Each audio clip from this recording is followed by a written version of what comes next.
I'm Emily, a 26-year-old lady with a strong work ethic. I currently live with my spouse, John. John feels that we should prioritize buying a home and settling down before thinking about having children, even though I've been thinking about having a family soon. For this reason, we're saving hard for our future house. Even though I want to have children as soon as possible, John is certain about his position. Every time I bring up the subject of kids, he emphasizes how important it is to first create our house. The fact that he ignores my viewpoint is depressing. I accept that I will have to put in more effort to help save money for us. After a year of marriage, I've observed a trend in John and my relationship. One thing that has remained constant from our dating days is his seldom consideration of my opinions. At first, I respected his strong beliefs, but in a marriage, respect for one another's opinions is crucial. I worry that his parents, who live a short drive away, are having a negative impact on our marriage. For reasons like saving money, John goes to see his parents a lot. But I've found that he enjoys drinking with his colleagues, so he conveniently leaves these costs out of his budget. The fact that he is strict with me regarding saving but forgiving of himself is confusing. He's economical down to the smallest details, like saving hot water and shutting off lights early, which he forces on me alone. Maybe our relationship wouldn't feel so one-sided if he held himself to the same standards. I would be boiling over with rage. He appears to think it's okay to force his opinions on other people, though. Every time we go to his parents' house, a new issue comes up. Have you been married for a year already? We're hoping for positive news soon. When will our grandson be available for us to see? Both of my in-laws exclaimed, which put a lot of strain on me. I can see that John, who is seated next to me, is giving me a disapproving glare. He clearly intends to convey the message, don't say unnecessary things. John is adamant that we build our own house first, even though I also want a child. In this case, my in-laws' urge to have a kid is completely unacceptable. Instead of giving John, who doesn't even hear me, advice on having kids, my in-laws continue to put pressure on me. I want to say anything, but their incessant demands for a grandchild keep me quiet. Following dinner, John declares, I'm going out for a smoke. You seem to be working, Emily, but if you want to be a housewife, you should give up your job and put in the effort to be a decent wife. My in-law remarks, perhaps that's why John isn't listening to you. Even though I really want kids, I feel like I'm being told that I can't have any since I work. It's John who doesn't intend to have them anytime soon. When my in-law says, just quit your job already, I reply, I was requested to work by John. Before you start scolding me all the time, why don't you speak with John? Expressing my anger, I continue, when it comes to having children, I want them too. But it's John who stubbornly refuses to listen to me until we have our own home. Instead of nagging at me, why don't you make sure you tell your son the truth? My words leave my in-laws in a state of shock. I excused myself with a simple apology and left the table, making my way towards the entrance. The anger within me extended to John, who leisurely smoked by the entrance. Without saying a word, I climbed into the car. He followed suit, casually remarking, hey, are you leaving already? Knowing he would never disclose the truth to his parents, I grew weary of the various things my in-laws constantly told me. I declared that I wouldn't be visiting my in-laws' house anymore, and John widened his eyes in surprise. Why not? We can save on food expenses, right? You also want a home soon and children, don't you? He questioned. Fed up with the continuous impositions from both him and my in-laws, I snapped back, if it's about saving, I've told you many times that we would save more if you stopped going to drinking parties or smoking. Instead of driving to your parents' house just to save the cost of one meal, why don't you save in that way? Everyone needs a break.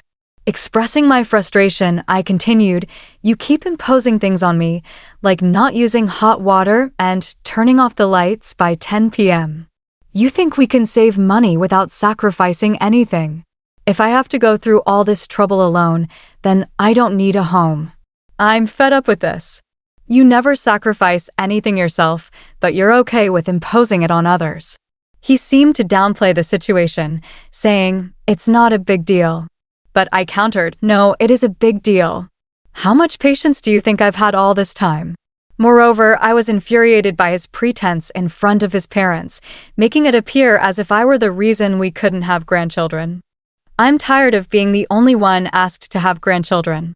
It's not me who doesn't want children, it's John. I've been saying it for a long time. I want children soon. So please, stop being so angry. Seeing John struggle to deal with my unusual anger brought a slight sense of satisfaction, but it didn't resolve everything. Unsure of what to do next, I gazed out of the car window, ignoring John. A turning point for us came a month later when one of my relatives, my father's brother, passed away. With several pieces of land, a luxurious mansion, and a lavish lifestyle, my uncle's passing became a revelation for John. "Impressive. I didn't know you had such a remarkable relative," he remarked. A few days later, upon receiving news about my uncle's inheritance, I decided to discuss the details with the lawyer in our apartment. Recognizing that it was a matter exclusively related to me and had no bearing on John, I politely asked him to leave the room, especially since he seemed uneasy about the concept of inheritance. I wanted to spare him any potential trouble that could arise if he got involved. After about 3 hours of listening to the lawyer explain the intricacies of the inheritance, I thanked him and asked him to leave.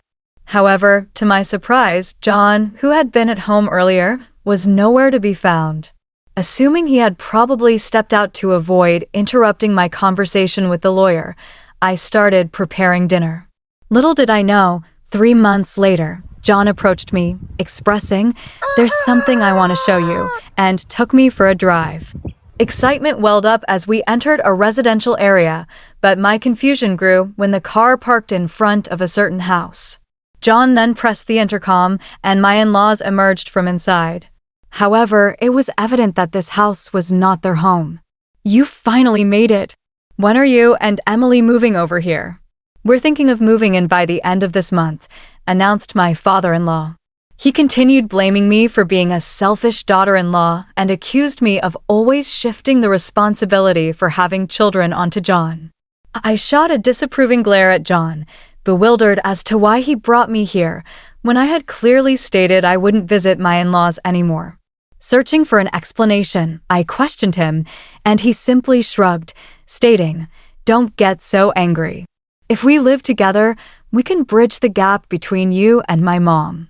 Besides, this will be our new home from now on, so you should cooperate on the children issue as well." Live together? His revelation left me in disbelief.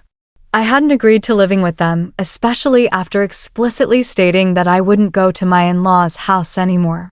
The situation was further complicated by the nature of the house. As John disclosed, it's a 2-family house. My plan was always for us to live with my parents eventually, so what's the problem with living in a 2-family house now? He asked. The question lingered in the air as I mulled over the situation. Living in a 2-family house seemed to be a significant issue, especially when considering our savings. According to our financial situation, building such a splendid new house was seemingly impossible. I couldn't fathom how John managed it. My dad and I chipped in the money, so our savings are empty. "But it's fine, right?" John casually mentioned. His nonchalant attitude perplexed me. He continued, "I heard your uncle's inheritance was worth $690,000. So, if you use that money to repay us for the cost of the 2-family house, it should be fine, huh?" I was taken aback. The idea that he believed my inheritance should be used to fund the house without my consent baffled me. Even if I were to inherit the money, how I used it should be my decision, not his. Frustrated by my rejection of their proposal, John reached into his bag and pulled out a pre-filled divorce form with his name on it. "Your money is our money. If you don't like living together, let's get a divorce," he declared. I took the divorce form from his hand, expressing, "Fine. If living together is the alternative, then divorce is the better choice." Firmly placing the divorce form into my bag, I turned my back on him and my in-laws, who looked stunned. Ignoring their reactions, I continued, "By the way, I renounced my uncle's inheritance." John froze with a bewildered expression. Without waiting for a response, I took a bus and headed home to our apartment. Upon arrival, I promptly filled in my name on the divorce form, which already had John's name on it. I then submitted the divorce papers and immediately purchased cardboard boxes at a home improvement store to start preparing for the move. Recognizing that I couldn't handle the move alone, I hired a moving company. Fortunately, it turned out that not many moves were happening during the season, allowing for a quick relocation. As I packed for the move, a commotion outside the front door indicated John's return. I had the chain lock on, and I addressed him. "Sorry, I had the chain lock on. I don't know what you might do when you're so angry. Besides, I need to finish packing for the move. Could you stay at your parents' house for a few days?" "I won't accept a divorce," John declared. Widening my eyes in surprise, I reminded him, "But you handed me the divorce form, didn't you? If you sign the divorce papers, that means you agree to the divorce, you know." Astonished, I questioned whether he truly understood the implications of what he had done. He frowned, appearing frustrated, but quickly changed the subject. "Why would you give up on a $690,000 inheritance? Normally you'd inherit it," he questioned. It seemed he had overheard some details about the inheritance but hadn't grasped the full story. Likely, after learning about the $690,000 inheritance, he had rushed to my in-laws, and they impulsively purchased the two-family house without considering the consequences. I explained, "The inheritance discussion came to me because there wasn't anyone else to inherit it. My uncle had 3 sons, 2 daughters, a wife, and grandchildren. However, all of them renounced the inheritance, so it ended up coming to me. My uncle did have $690,000, but he had to demolish his mansion, spend a lot on maintaining his land, and had plenty of debt. I realized that renouncing the inheritance was a better choice than inheriting it." John was in disbelief, exclaiming, "No way. So even if you had inherited $690,000, you're saying there wouldn't have been much money left? That's fraud." I explained that the lawyer and I had a proper discussion about it, but someone had eavesdropped and left before hearing the whole story. My words left him speechless, and perhaps he finally realized he was in the wrong. However, I asserted, "It's too late now. You betrayed my trust. We've already filed for divorce, and you and I are no longer a couple. Why are you suddenly saying you don't want a divorce now? If you truly didn't want a divorce, you should have followed me right away when I returned, shouldn't you?" I reminded him of the consequences of his actions, emphasizing that his mother's opinion about the divorce didn't change the fact that he and his father had invested in the two-family house. His mother's lack of experience with work didn't allow her to fully appreciate the value of money. I sighed, realizing it wasn't my role to listen to his complaints about his parents. If we were still a married couple, I might have entertained the conversation. However, I reminded him, "You haven't submitted the divorce papers yet, have you?" He pleaded, "If you do it now, we can still be a couple. Please, let's live together in that two-family house." "I've already submitted the divorce papers, so it's pointless now," I replied. His expression slumped in front of the apartment door, appearing bewildered and lost. While I believed he brought this upon himself, I couldn't let him linger outside forever. Briefly considering sending him away, I realized I had no time to waste, so I continued with my preparations for the move. After a while, he was gone, and I proceeded with the move, informing my workplace about the divorce, especially since my boss had acted as our mediator. Feeling obligated to apologize for the divorce, I also shared the news with my coworkers who had been invited to our wedding. During lunch break, unexpectedly, he burst into my department in front of my coworkers, claiming, "It's absurd that you're talking about the divorce. I wish you hadn't mentioned it."